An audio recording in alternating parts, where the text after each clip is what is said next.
السلام علیکم دوستو، امید ہے کہ آپ لوگ سب خیریت سے ہوں گے اور ایمان کے سلامتی کے ساتھ ہوں گے۔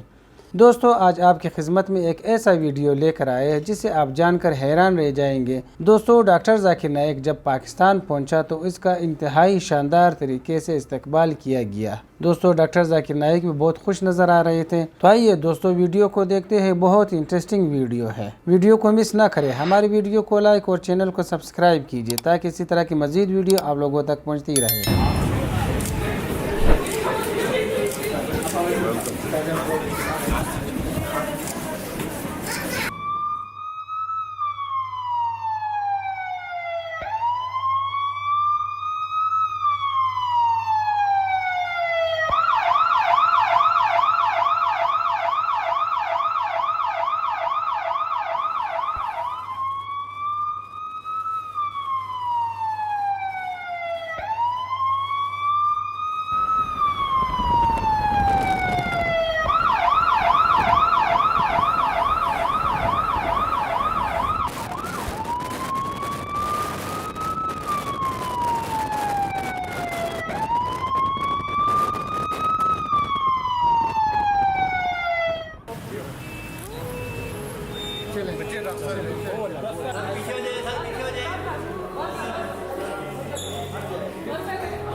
کیوں مجھے ہندوستان چھوڑنا پڑا؟ میں کہتا ہوں ہجرت.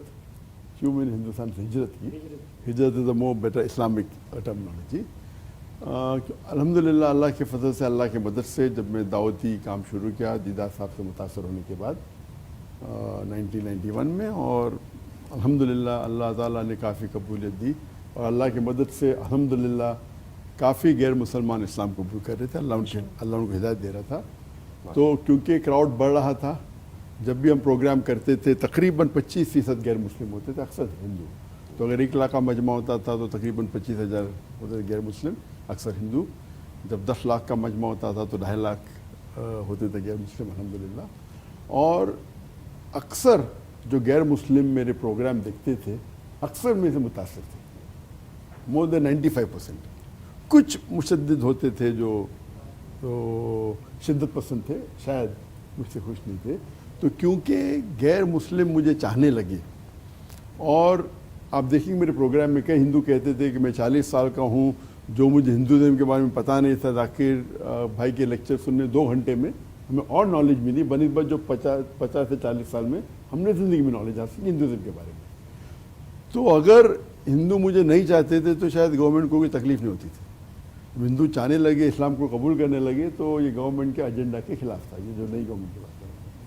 تو اسی لیے جب وہ ایک موقع تلاش کر رہے تھے تو 1 جولائی 2016 میں ڈھاکہ میں ایک بم دھماکہ ہوتا ہے جو ٹیررسٹ تقریباً 3-4 ٹیررسٹ 21 یا 22 فارنرز کی ہتیا کرتے ہیں.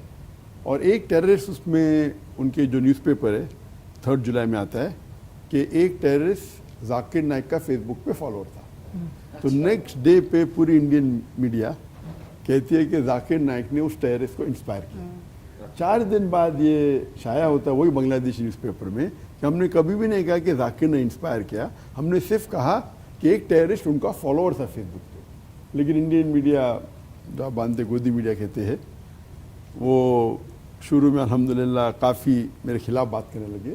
لیکن الحمدللہ یہ اچھی بات تھی کہ ہندوستان میں جتنے مسلمان میں فرقے اس کے باوجود ماشاءاللہ اکثر لوگوں نے مجھے سپورٹ کیا. اور اتنا سپورٹ ہونے کے بعد پورے ہندوستان میں پروٹیسٹ تھا کہ 1 مہینے کے اندر انڈین پارلیمنٹ میں، آپ ابھی بھی جائیں گے، 2 اگست 2016 میں انڈین پارلیمنٹ میں کہا گیا تھا کہ دیر از نو ایویڈنس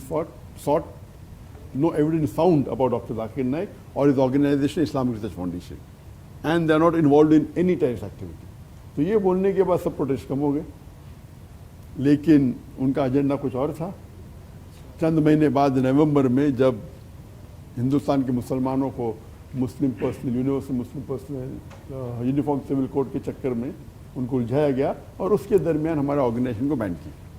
تو کیونکہ یہ آنسلاٹ جو میرے خلاف ہوا، اسی لیے اس وقت میں عمرہ کر رہا تھا، رمضان کا مہینہ تھا اور مکہ میں تھا، تو ہمارے جو لائرس تھے کہا کہ اب باہر ہی رہیں گی تو اچھا ہے، تو اس کے بعد میں واپس گیا. ایسا نہیں کہ میں چھوڑ دیا، میں باہر تھا اور اس وقت یہ ہوا، اور اس کے بعد جب الزام لگنے لگے تو پھر اس کے بعد میں واپس گیا نہیں. اور الحمدللہ اللہ کا فضل تھا کہ کبھی خواب و خیال میں نہیں سوچا تھا کہ یہ الزام مجھ پہ لگے گا آن ٹیررزم. اور ان نے پھر درخواست کی انٹرپول سے 2017 میں کہ میرے خلاف ریڈ کارنر نوٹس ضائع کیا جائے، RCN ریڈ کارنر نوٹس. تو انٹرپول نے کہا یہ بالکل بے بنیاد ہے، یہ پولیٹیکل ہے، اٹ از رانگ. پھر 1.5 سال بعد 2019 میں پھر سے درخواست کی، اور تو انہوں نے نکال دیا یہ کیا ذاکر نوٹ ٹیررسٹ ہیٹ اسپیچ کے بارے میں، اور ہیٹ اسپیچ کی کوئی کنٹینٹ پیراگراف کوٹ کر کے انہوں نے پیش کیا انٹرپول کو. تو انٹرپول نے بولا کہ یہ ہیٹ اسپیچ میں آتا نہیں، اس کو درخواست کو بھی نام مسلم دیا. اس کے بعد پھر 2021 میں ایک نیا انٹرپول کا ریکویسٹ تھا منی لانڈرنگ، کہ ذاکر نائک منی لانڈرنگ کر رہے. And Interpol gave a very strong notice saying he is a religious speaker, he has the right to speak about his religion, he has the right to collect funds if he wants to collect funds. He is doing as per the law of the countries. It is nothing but a political motive. ورنہ یہ بالکل بے بنیاد ہے. تو third بار Interpol نے reject کی کہ یہ بے بنیاد ہے. اور نارملی اگر کوئی گورنمنٹ کوئی مسلمان کے خلاف ٹیررزم کے اوپر اگر کرتی ہے کہ نوٹس کرو تو 99% میں لائرس کہتے ہیں کہ کر دیتے ہیں. لیکن چونکہ میرے اتنے تقریر موجود تھے انٹرنیٹ پہ، اٹ واز آبویس، تو الحمدللہ وہ ناکامیاب تھے. تو اسی وجہ سے باہر تو الحمدللہ اللہ کے فضل سے کوئی تکلیف نہیں، لیکن اس کی وجہ سے ہجرت کرنے پڑا. اور اللہ کے فضل سے تقریباً 15 ممالک، ان کے نام نہیں لوں گا، وہ چاہتے تھے کہ میں آ کے وہاں سیٹل ہو جاؤں تاکہ وہ مجھے سٹیزن شپ دے. اور یہ 15 ممالک سے میں میرے خود کے ریسرچ کے مطابق میرے نزدیک ملیشیا جتنے بھی مسلمان ممالک ہے جو بھی فی الحال ہے، میرے نزدیک سب سے بہتر تھا اس معاملات میں. اور اسی لیے میں نے ملیشیا چنا، کیونکہ ملیشیا کی کئی خوبیاں ہیں. Number 1، Malaysia is one of the few Muslim countries which is not controlled by some outside country.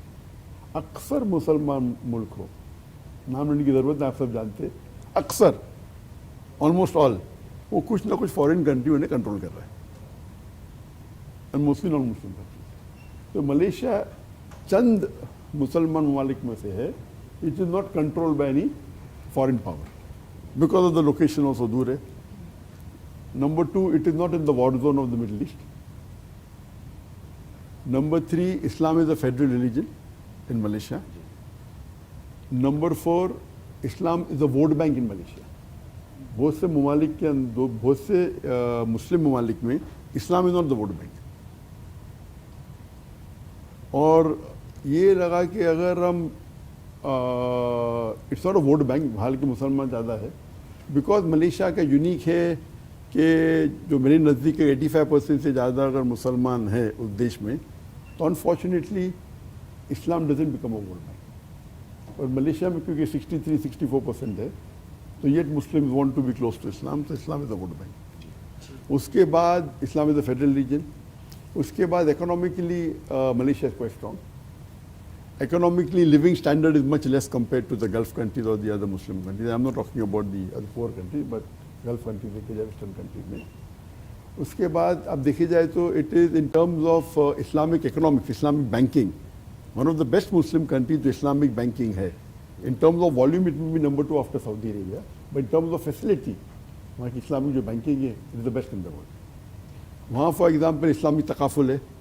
The halal certification is the best in the world and the most strictest, very strict. حلال certification اگر آپ Malaysia کا pass کرے it's far superior then Saudi Arabia اور most of the gulf countries. اس کے بعد even اگر آپ ٹیکس دینا چاہتے ہیں، انکم ٹیکس آپ کو لاگو ہوتا ہے. اگر آپ زکوٰۃ اگر گورنمنٹ کے ادارے کو جو ہے جو آلریڈی سرٹیفائڈ ہے ان کو آپ زکوٰۃ دیتے تو آپ کی انکم ٹیکس اتنی معاف ہو جاتی ہے. آپ کو اگر 1 لاکھ دینے کا ہے انکم ٹیکس آپ نے 1 لاکھ زکوٰۃ دی تو آپ کو انکم میں دینے کی ضرورت نہیں. The government control the mask. ایسے کئی میں نے دیکھا کہ کمپیئر ٹو دی ادر ملک over all I feel Malaysia and they are proud to be Muslim. ابھی آج کی تاریخ میں آپ دیکھیں گے کہ جو پیلسٹین کا جو ایشو ہے in terms of funding of course باقی گلف کنٹریز ہے, قطر ہے, کویت ہے, الحمدللہ, لیکن جہاں تک کہ اوپنلی بات کرنے کے لیے the only head of state that I know for, one of the few head of Muslim state جو openly پیلسٹائن کو سپورٹ کیا وہ تھا پرائم منسٹر آف ملیشیا انور ابراہیم. خالی پرائم منسٹر نے competition between the ruling party and the opposition. اگر opposition 10,000 لوگ کو گیدر کرتے رولنگ پارٹی 50,000 گیدر کرتی. اگر اپوزیشن 10 ملین گیدر کرتی 100 ملین گیدر کرتے سپورٹ.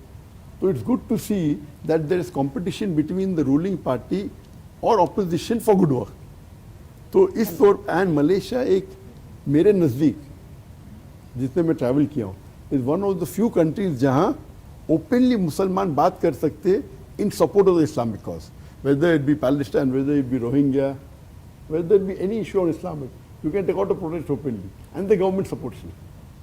باقی جگہ ایسا نہیں ہے.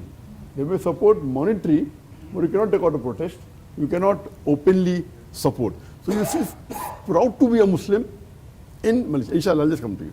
And one of the best cities in Malaysia, I think, is Putrajaya. دوستو یہ تھی ہماری آج کی ویڈیو. امید کرتے ہیں کہ آپ لوگوں کو پسند آئی ہوگی. دوستو ویڈیو تو بہت انٹرسٹنگ تھی. دوستو ڈاکٹر ذاکر نائک نے اپنی زندگی کا کچھ تلخ حقیقت بھی بتایا, کچھ ایسی باتیں بھی بتائے جو اس کے ساتھ ناجائز ناانصافی ہوئی ہے. دوستو انڈیا میں ڈاکٹر ذاکر نائک پر طرح طرح کے الزامات لگائے گئے. کبھی کسی دہشت گرد کے الزام میں بات کرتے تھے اس کے اوپر, کبھی منی لانڈرنگ کے اوپر بات کرتے تھے. لیکن جب ایک بندہ اللہ کی راہ میں نکلتا ہے تو اس کا مددگار اللہ ہوتا ہے. تو ڈاکٹر ذاکر نائک کے ساتھ ہمیشہ اللہ ہے. آپ لوگوں نے دیکھا ڈاکٹر ذاکر نائک کو اللہ تعالیٰ نے بہت عزت کا مقام دیا ہے. ہر بندہ اس کو عزت کے نگاہ سے دیکھتا ہے. لوگ اس کے پیچھے جتنی بھی باتیں کریں وہ سارے فضول ہے, کیونکہ جس کو اللہ تعالیٰ عزت دیتا ہے بندہ اس کو کیا بھی عزت کرے گا. دوستو امید کرتے ہیں کہ آپ لوگوں کو ہماری ویڈیو پسند آئی ہوگی. اسی طرح کی مزید ویڈیو دیکھنے کے لیے ہمارے ساتھ رہیے. اپنا بہت سارا خیال رکھیے. اجازت چاہتے ہیں.